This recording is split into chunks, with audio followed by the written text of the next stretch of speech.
Most people believe that once they start earning $5,000 a month, their money problems will finally be over. That is one of the biggest financial lies you will ever tell yourself. And if you were not careful, reaching that income level is exactly where your financial life begins falling apart. That sounds extreme, but stay with me because this is one of the most common and least discussed money traps in the modern Western world. Think back to when you were earning $2,000 or $3,000 a month. Your financial world was simple. You had limited options. You cooked most of your meals at home. You drove an older car that was already paid off. You shared rent with someone or lived in a modest place. Your lifestyle was small, and whether you realized it or not, that smallness quietly protected you. Then something changed. Your income crossed the $5,000 mark. Suddenly, there was breathing room. You felt like you had finally made it somewhere. And that feeling of arrival is the single most dangerous financial moment most people will ever experience. Here's what happens inside your brain. A rising income sends a psychological signal of safety. Your mind tells you that you can now afford a significantly better life. And because you spent years making sacrifices and saying no to things you wanted, your brain demands a reward. It feels earned. It feels deserved. And so you give in. You move into a nicer apartment with modern finishes and higher rent. You lease a newer car with a monthly payment you did not have before. You start eating out 3 or 4 nights a week instead of once. You subscribe to more services. You buy better clothes. You stop checking prices the way you used to. You begin spending on convenience without thinking twice. None of these individual changes feel reckless. Each one seems perfectly reasonable on its own, and that is exactly the trap. The danger is never in any single upgrade. The danger is in all of them arriving at the same time, without a financial plan behind any of them. This pattern has a name. Economists call it lifestyle inflation, and it is the #1 reason why people earning $5,000 a month often end up with less in savings than people earning $3,000. Let me show you how this works with real numbers. At $3,000 a month, someone might spend about $2,700 and save $300. Not perfect, but at least there's a buffer. Then that person's income rises to $5,000. Instead of saving the extra $2,000, they absorb every dollar of it. Rent increases by $600. A car lease adds $400. Food, dining, and entertainment go up by $500. Subscriptions, shopping, and impulse purchases eat the rest. The result is alarming. Their savings are still roughly $300 a month, sometimes even less. Their income increased by 67%.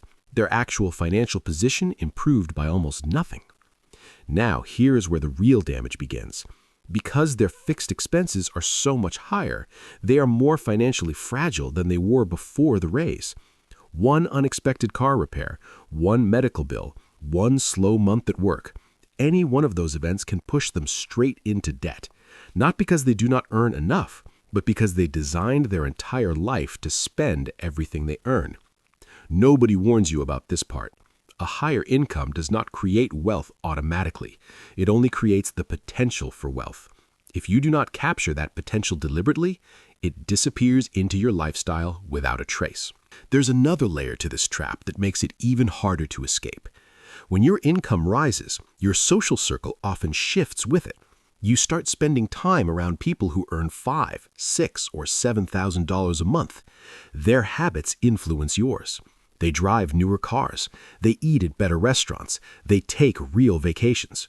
And without making a conscious decision, you start matching their lifestyle, not because you planned to, but because it feels normal in that environment. Social comparison is one of the most powerful and invisible forces in personal finance. It does not announce itself. It works quietly in the background, reshaping your spending habits until your bank account tells you the truth at the end of the month. And then comes the cycle that keeps people stuck. Because your expenses now match your income, you start to feel like $5,000 a month is not enough. You begin chasing the next raise, the next promotion, the next opportunity, not to build wealth, but just to keep up with the life you have already built.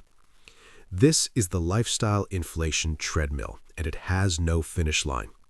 Credit cards accelerate this spiral dangerously. At a higher income, banks start offering you larger credit limits and better cards with more available credit. You start putting bigger purchases on plastic, telling yourself you will pay the balance off next month, but the balance grows because your spending consistently outpaces what your paycheck can handle after all the new fixed costs are covered. Within 12 to 18 months of crossing the $5,000 mark, many people carry credit card debt they never had at a lower salary. They earn more and owe more at the same time.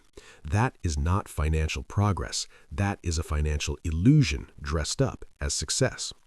So what should you actually do when your income reaches this level? There are 6 critical corrections that can change everything. First, build awareness. Recognize that your brain will push you to spend more the moment you earn more. That impulse is both biological and social. It is not a personal failure, but you must override it with a deliberate financial plan. Second, lock your savings rate before your lifestyle adjusts. The moment your income increases, set up an automatic transfer to a separate savings or investment account. At least 20% of your gross income should leave your checking account before you have a chance to spend it. What you do not see, you do not spend. Third, create a firm lifestyle ceiling. Decide in advance how much of your income is allowed to go toward living expenses. A strong target is 60% or less. At $5,000 a month, that means $3,000 covers rent, food, transportation, and bills. The remaining $2,000 goes towards savings, investing, and eliminating any existing debt. Fourth, avoid taking on any new debt during the first year at a higher income. Do not finance a car. Do not move into a significantly more expensive apartment. Do not open new credit lines. Treat this transition period as a financial stabilization phase, not a reward phase. Fifth, audit every subscription and recurring charge every 90 days. Small monthly payments accumulate silently. What feels like $10 here and $15 there can easily become $200 or $300 a month that you barely notice leaving your account. Sixth, disconnect your social identity from your spending behavior. You can enjoy meaningful relationships with people who earn more than you without trying to match how they spend. Real financial confidence is not built on what other people see you buy. It is built on what you keep and grow quietly behind the scenes. Here's what most people never hear clearly enough. The difference between earning $5,000 a month and building real financial stability is not about the size of your paycheck. It's about how much of that paycheck you actually keep. The people who build wealth at this income level are not the ones with the nicest apartments or the newest phones. They're the ones with the highest savings rate and the lowest financial anxiety. $5,000 a month is roughly $60,000 a year. That's enough to build a full emergency fund in under 6 months. It's enough to start investing consistently and building real long-term wealth. It's enough to eliminate all consumer debt within a year or two. But only if the money is directed intentionally, not absorbed by a lifestyle that grows on autopilot every time a raise appears. Your income is not your wealth. Your wealth is what remains after your lifestyle is subtracted from what you earn. And if your lifestyle expands every single time your income does, the difference will always be the same: 0. The people who win with money are rarely the highest earners in the room. They're the ones who mastered the space between earning and spending. That space is where every financial goal lives. Protect it, grow it deliberately, and build your entire financial future on top of it.